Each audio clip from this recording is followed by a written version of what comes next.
Hello guys and welcome to my video. And so most of the time I've been going over openings and such, but I guess you guys might want to see one of my games. This time I played against a streamer while he was streaming.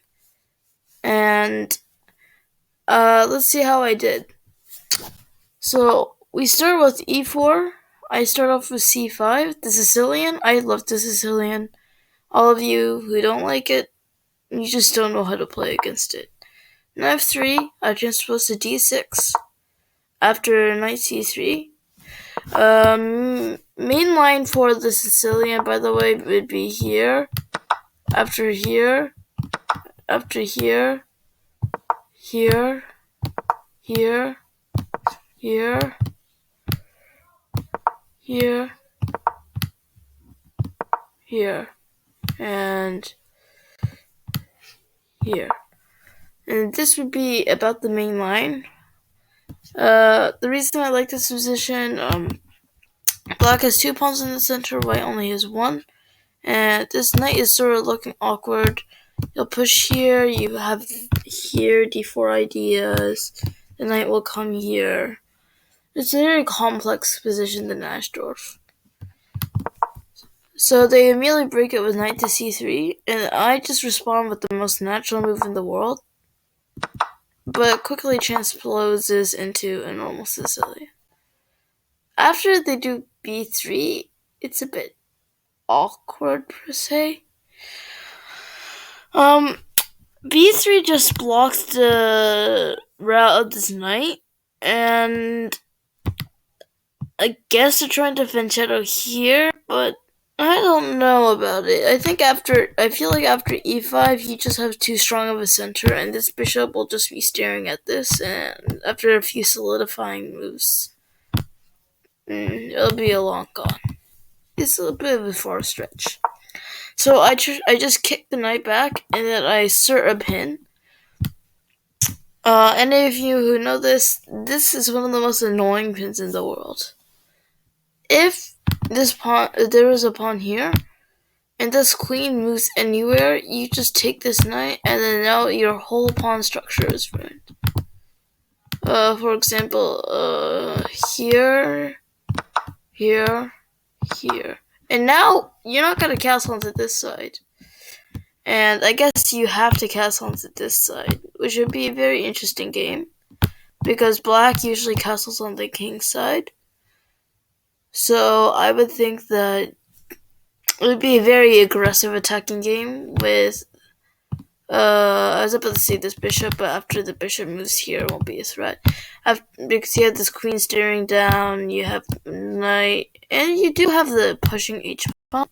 But at the same time, you do have some aggressive abilities on this side. So I think it evens each other out. And then they play g3. g3 is interesting, but h3 is always much better, because after something like bishop to h5, you cut off the pin and you're preparing the castle with a strong pawn structure. Lots of ideas coming with the knight sleeping in here, bishop leaping in here, but this pawn is very good. The only time it would be a weakness if this queen was here, and you take this, and this wouldn't be a threat because this would be pinned to the king. But it's not even remotely soon because there's just the queen and the bishop preparing here. So after my opponent plays their mistake, the funny thing is that he was streaming while he played this. I managed to get another game with him. Stick around if you want to see it. Maybe I'll do a video on it again. After g3, I immediately miss it. And then after bishop to b2, the best idea here that the computer wanted me to do is d5. The whole point is if e takes d5, you have here e4. There's a pawn. There's a great pin here, and this pawn is attacking. So this knight has nowhere to go. After something like here, here, here, here, here. This is very sloppily thrown around. You have some very good ideas. For example, you can try and attack this because this pawn is extremely weak and overextended. And yeah, good stuff. So after bishop to b2, you have bishop to e7. After the bishop here, you just castle. This is just normal. I'm sure some of you have seen this. h6.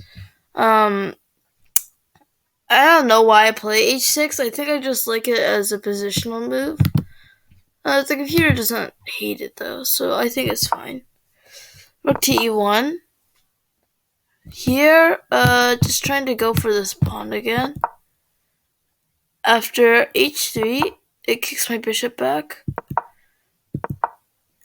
And I just attack.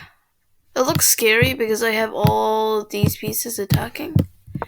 But after here, they also release a bishop defender, so it's completely fine for them.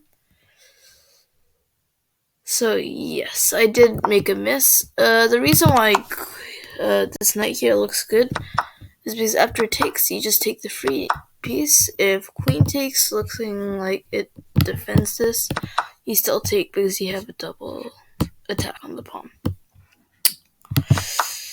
So after knight takes g6, the bishop, now I have no more threat on the e4 pawn. That e4 pawn is secure, although this rook and this knight might be held down defending it, and I can always go like queen to e4.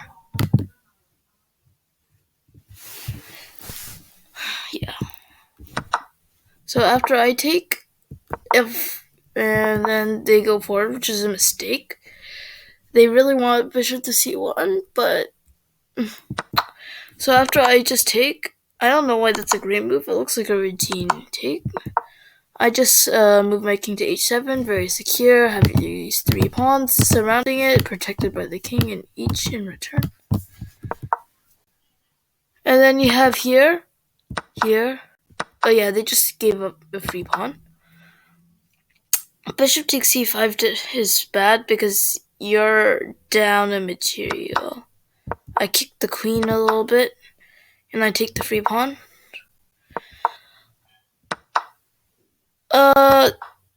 They didn't like this move as much for some reason. I think it's because, I don't know, there's some sort of line or something with here.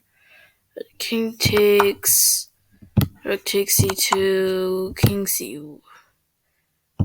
It's really confusing, honestly. I think it has to do something with your queen being here and this bishop. After I take, they defend. I go here, just general, just keeping the queen's wrath. They go here and they just blunder. But the thing is, after this goes down here, I miss checkmate in two. That was sad because after a queen here, after the only move to block, and then after they block with g5, just mate. Unfortunately, I've decided after the pawn to g5, he moved down, and I just threw the game away. This looks good, taking the bishop, and that was my whole train of thought.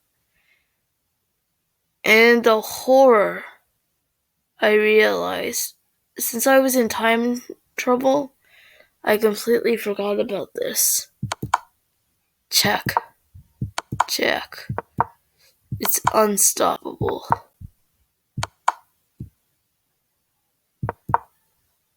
Draw.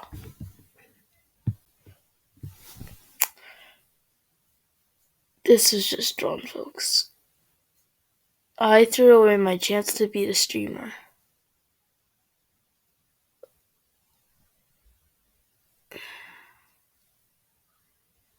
This was sad.